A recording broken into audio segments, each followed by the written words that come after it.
Nos últimos anos, muito tem se falado sobre computadores quânticos, física quântica e computação quântica. É disso que a gente vai falar no vídeo de hoje.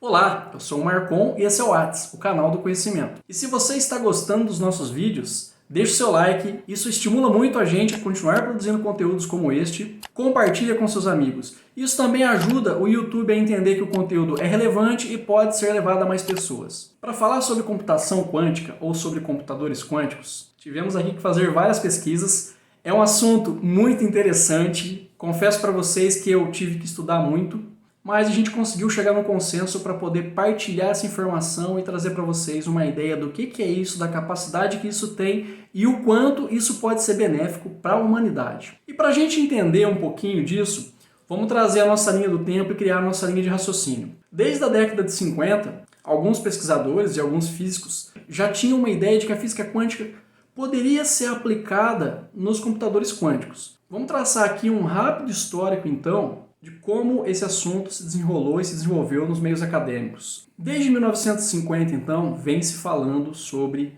a aplicação de leis da mecânica quântica e da física quântica na computação. Então, em 1981, numa apresentação no MIT, o físico e teórico americano Richard Feynman fez uma apresentação onde ele declarou as primeiras propostas de aplicabilidade e uso das leis da física e mecânica quântica na computação. Em 1985, um outro físico, David Doddsky, ele fez um detalhamento da máquina de Turing, que seria já um esboço do computador quântico. Na sequência, em 1994, o Peter Shor, nos laboratórios da Bell Labs, escreve o primeiro algoritmo capaz de interpretar situações quânticas. Em 2007, uma empresa chamada The Wave lança o primeiro computador quântico com cunho comercial, com o objetivo de comercializar isso. Porém, ele não era assim totalmente quântico, ele era um computador meio que híbrido, ele dependia de sistemas clássicos, binários, para poder processar e operar. Em 2013, o Google e a NASA se unem e em seus laboratórios eles começam a pesquisar, a testar e validar o hardware, os computadores que a The Wave estava lançando. Já em 2016, a IBM divulga no seu site uma área na nuvem que podia ser acessada, ao qual eles abriam para pesquisadores e para programadores poderem conhecer e trabalhar com o primeiro processador quântico, mas isso na nuvem. E em 2019 a Google anunciou que atingiu a supremacia quântica, que seria a capacidade de processar grandes dados dentro de um processador, dentro de um computador quântico. Um fato que ainda está sendo discutido, foi muito contestado pela IBM na época, por conta de ser um assunto muito novo, e a gente percebe que as empresas, os físicos, eles ainda têm muitas coisas para serem tratadas, para serem discutidas. Mas esse assunto de computação quântica, devido à sua complexidade, vamos criar aqui agora um paralelo da computação quântica com a computação clássica. Muito bem, então, temos aí o nosso dado histórico, temos aí a nossa linha do tempo, e agora vamos tentar trazer de uma forma bem didática, bem tranquila, porque é um assunto complicado, eu confesso para vocês que eu tive que estudar muito para poder fazer esse vídeo, e vamos tentar agora converter e trazer para um entendimento mais fácil, mais acessível, o que é o computador quântico, o quanto que ele pode ajudar e como que ele é comparado com a computação clássica. Então vamos lá. Na computação clássica eu tenho a unidade de medida bit, que depois vai aumentando conforme a sua capacidade, conforme eu vou somando bits ao meu processamento, eu vou tendo mais capacidade de processamento. E eu tenho uma estrutura física chamada transistor, que é o que move os computadores clássicos, os computadores tradicionais, a computação clássica, vamos entender que é a computação que temos hoje. São os smartphones, tablets, computadores, desktops e tudo mais. Nessa computação clássica, os transistores eles estão cada vez menores. O Gordon Moore profetizou aí no passado que a cada 1 ano e 8 meses, mais ou menos a cada 2 anos, a capacidade de processamento dobraria. Partindo desse princípio, o que a gente percebe?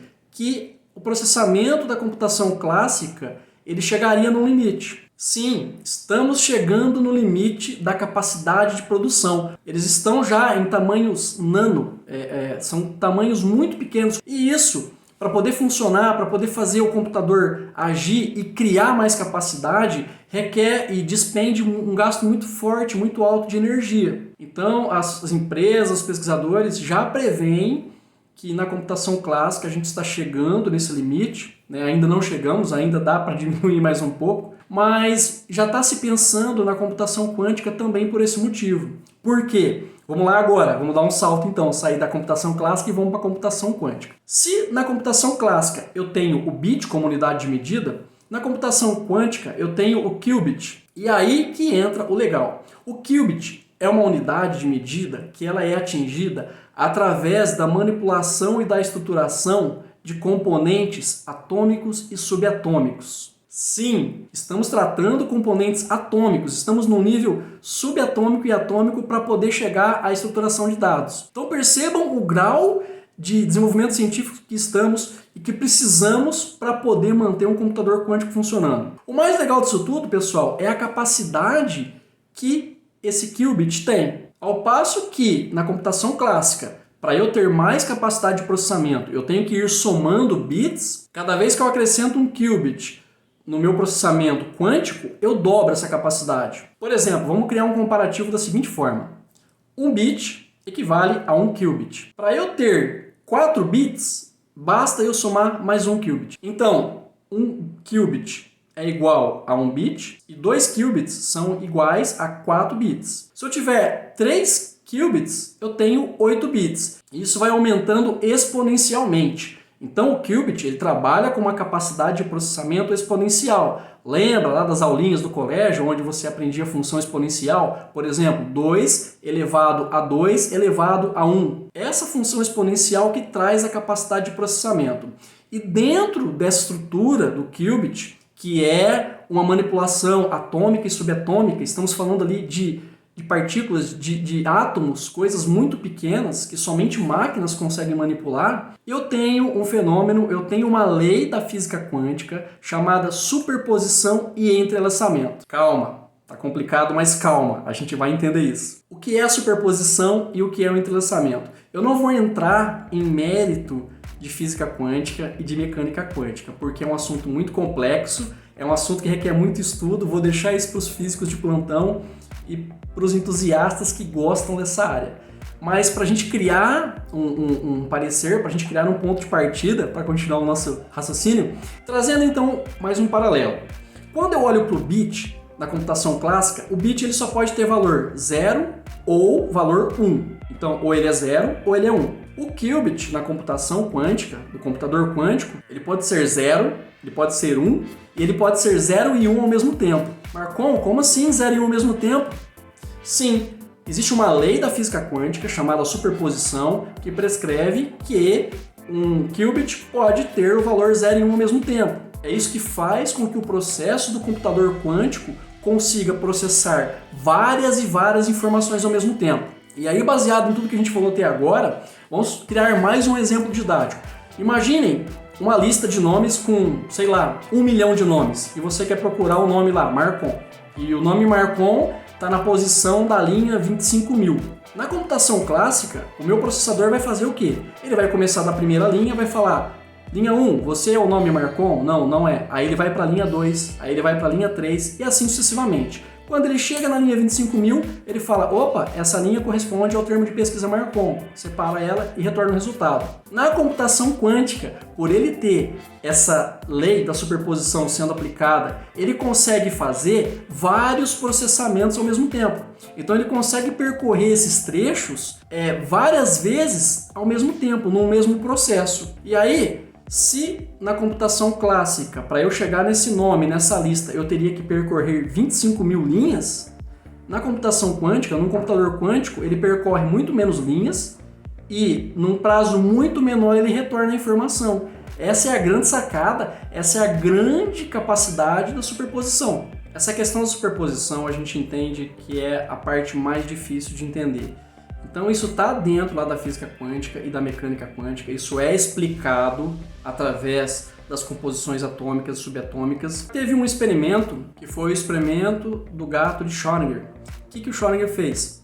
Ele pegou uma caixa de papelão, colocou um gato lá dentro, colocou um temporizador e um martelo e um vidro de veneno. Se o tempo fosse atingido, aquele martelo bateria no vidrinho de veneno, o veneno iria soltar ali um gás tóxico, o gato ia morrer. Qual que é a ideia aqui? Quando você olha para a caixa, você sabe que situação está aquele gato? Você não sabe. O gato pode estar vivo e o gato pode estar morto. Então você tem 50% de chance. desse gato estar vivo e 50% de chance desse gato estar morto. Que momento que você tem a certeza se o gato está vivo ou está morto? No momento que você abre a caixa. Então, essa lei da superposição, ela também prescreve que a interferência do observador é como se o fato de eu observar determinasse se ele estava morto ou vivo. Essa foi uma forma que esse pesquisador, o Schrödinger, encontrou para explicar a superposição, porque realmente, pessoal, é um assunto muito difícil de entender, até mesmo de aceitar, mas ele é fatídico. Existe também o conceito do entrelaçamento que prescreve o seguinte: uma partícula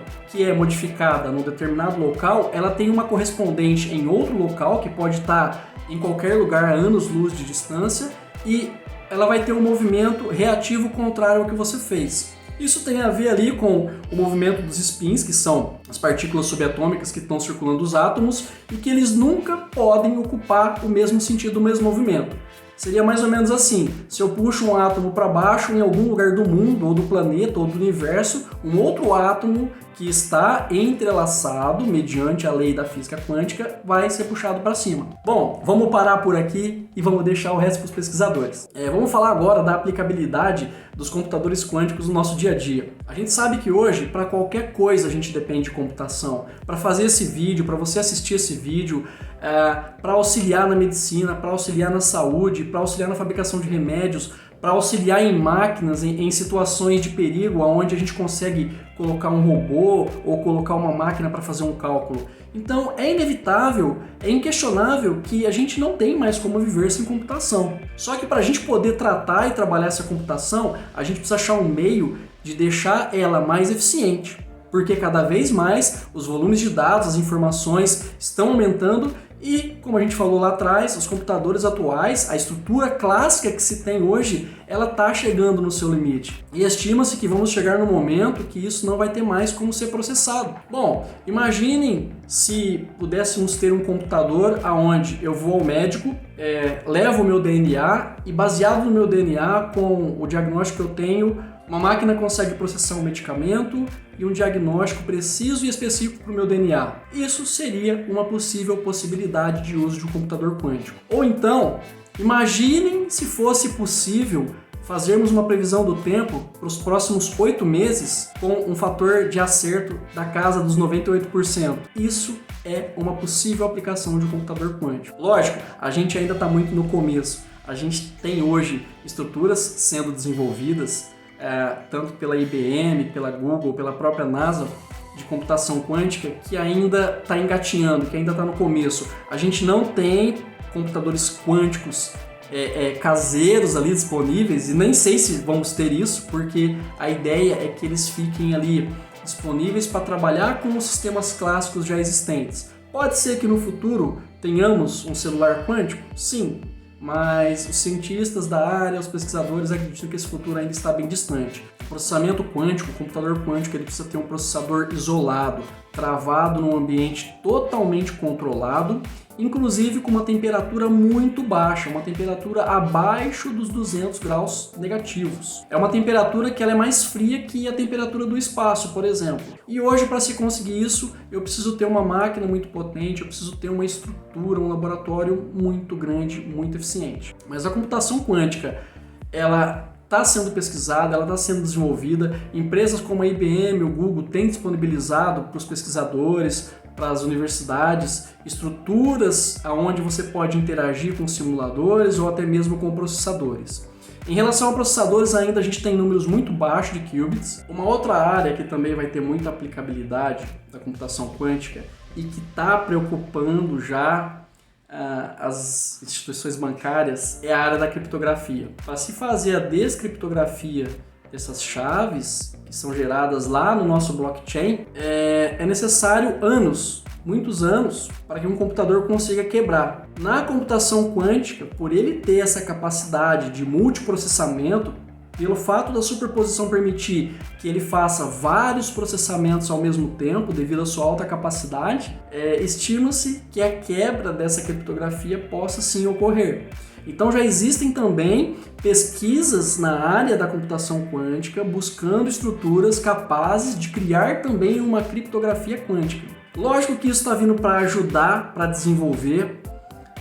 não dá para prescrever ainda um tempo para isso, mas é um assunto que está sendo tratado. A gente tem esses grandes players pesquisando, estudando isso.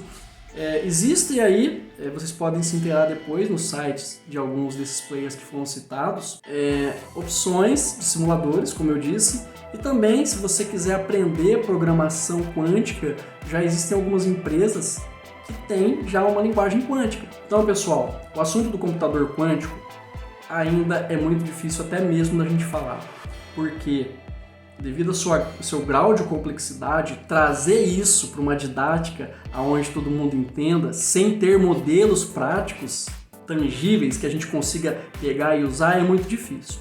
A intenção desse vídeo foi mostrar que é uma área da ciência, é uma área da tecnologia que está crescendo, que está se desenvolvendo. Muito tem se falado nos últimos anos, né? Lá em 2019, quando o Google e a IBM começaram a discutir e a falar que tinham atingido a supremacia quântica, isso veio à tona, isso trouxe uma gama de aplicações e de melhorias que para a humanidade a gente entende que vai ser muito bom. Nos resta então acompanhar agora os próximos capítulos, os próximos passos, desenvolvimentos, notícias e torcer para que o computador quântico realmente seja disponibilizado, esteja ali a par das situações diárias para que a gente possa realmente utilizá-lo. Mais uma vez, se você gostou desse vídeo, não esquece de deixar o like para ajudar o canal. Isso aí me estimula muito a continuar produzindo vídeo e conteúdo com essa qualidade. Eu fico por aqui, deixando meu muito obrigado. Até o próximo vídeo. Tchau!